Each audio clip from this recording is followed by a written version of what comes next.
আলাইকুম মাই ভিউয়ার্স, আমি ইভা আহমেদ। সবাইকে আমার health test and tips YouTube চ্যানেলে স্বাগত। আশা করি সবাই অনেক ভালো আছেন। আজকে আপনাদের মাঝে স্বাস্থ্য বিষয়ক আরেকটি গুরুত্বপূর্ণ ভিডিও নিয়ে হাজির হলাম। আজকে আপনাদের সাথে আলোচনা করব কিডনির পয়েন্ট কত হলে ভালো হয়, অর্থাৎ ক্রিয়েটিনিনের স্বাভাবিক মাত্রা কত। বিস্তারিত জেনে নেওয়ার আগে যদি এখনও আপনি আমার চ্যানেলটি সাবস্ক্রাইব না করে থাকেন, তবে এখনই আমার চ্যানেলটি সাবস্ক্রাইব করে পাশে থাকা বেল বাটনটি ক্লিক করে রাখুন, যাতে সবার প্রথমে আপনি আমার স্বাস্থ্য বিষয়ক যে কোনো ভিডিও পেতে পারেন। এবং যারা ইতিমধ্যেই আমার চ্যানেলটি সাবস্ক্রাইব করেছেন তাদেরকে অসংখ্য ধন্যবাদ এইভাবে আমাকে সাপোর্ট করার জন্য। আজকে আমাদের ভিডিওর বিষয় হচ্ছে কিডনির পয়েন্ট কত হলে ভালো হয়। এটা জানা আমাদের জন্য খুবই দরকারি, কারণ কিডনি মানবদেহের একটি খুবই গুরুত্বপূর্ণ অঙ্গ, যা রক্ষা করার জন্য আমাদের প্রতিনিয়ত পর্যাপ্ত পরিমাণ পদক্ষেপ নিতে হবে। কারণ কিডনি বিকল হয়ে গেলে আমাদের মানবদেহে বিভিন্ন ধরনের রোগ বাসা বাঁধতে শুরু করে, এছাড়াও বিভিন্ন সমস্যা দেখা দিতে পারে। কারণ কিডনি মানবদেহে থেকে অধিকাংশ বজ্র পদার্থ বের করে দেয়, যার জন্য কিডনির পয়েন্ট কত হলে ভালো হয় এই বিষয়ে জ্ঞান রাখা আমাদের জন্য খুবই দরকারি। এতে করে আপনি চিকিৎসকের কাছে সঠিক তথ্য দিতে পারবেন। কিডনির পরিমাপের উপর কিডনির সুস্থতা নির্ভর করে। কিডনির পরিমাপের মাধ্যমেই কিডনির সুস্থতা পরিমাপ করা হয়। তাই কিডনিতে কোনো সমস্যা দেখা দিলে অবশ্যই তার কারণ আগে খুঁজে বের করতে হবে, এবং কি কারণে আপনার ক্রিয়েটিনিনের মাত্রা কমে যাচ্ছে বা বেড়ে যাচ্ছে সেই বিষয়েও কিন্তু আমাদের জ্ঞান রাখতে হবে। ক্রিয়েটিনিনের মাত্রা কম বা বেশি হলে কিডনিতে সমস্যা আছে বলে ধরে নেওয়া হয়। তাহলে চলুন এবার জেনে নেওয়া যাক কিডনির পয়েন্ট কত হলে ভালো হয়। 1 নাম্বার, একজন স্বাভাবিক প্রাপ্তবয়স্ক পুরুষের ক্ষেত্রে শরীরে ক্রিয়েটিনিনের মাত্রা প্রতি ডেসিলিটার রক্তে 0.6 থেকে 1.2 মিলিগ্রাম অর্থাৎ mg/dl।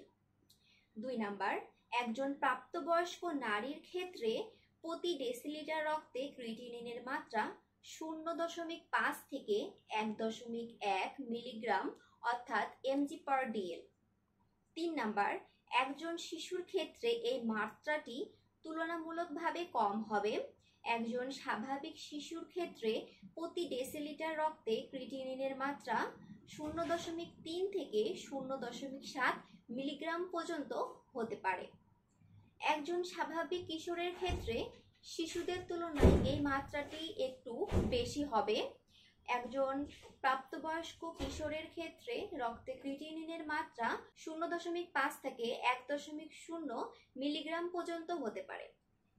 এবং যাদের একটি কিডনি নেই বা দান করে দিয়েছেন তাদের প্রতি ডেসিলিটার রক্তে 1.8 মিলিগ্রাম পর্যন্ত ক্রিয়েটিনিন থাকতে পারে। আশা করি আপনারা ইতোমধ্যেই কিডনির পয়েন্ট বা ক্রিয়েটিনিনের মাত্রা কত হলে ভালো হয় সেই বিষয়ে পরিষ্কার ধারণা পেয়েছেন।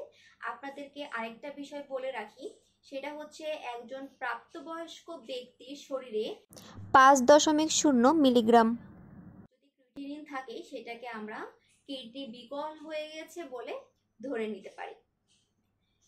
mg/dl হলো ক্রিয়েটিনিনের পরিমাপের একক। অনেক জায়গায় আপনারা mg/dl এ পাবেন বা অনেক জায়গায় আপনারা মাইক্রোমোলেও রেজাল্ট পাবেন। আপনারা চাইলে mg/dl কে আপনারা সহজেই মাইক্রোমোলে পরিবর্তন করতে পারবেন। 1 mg/dl সমান 88.4 মাইক্রোমোল। আশা করি আজকের ভিডিওর মাধ্যমে আপনারা সুস্পষ্ট এবং পরিষ্কার ধারণা পেয়েছেন কিডনির পয়েন্ট কত হলে ভালো হয়।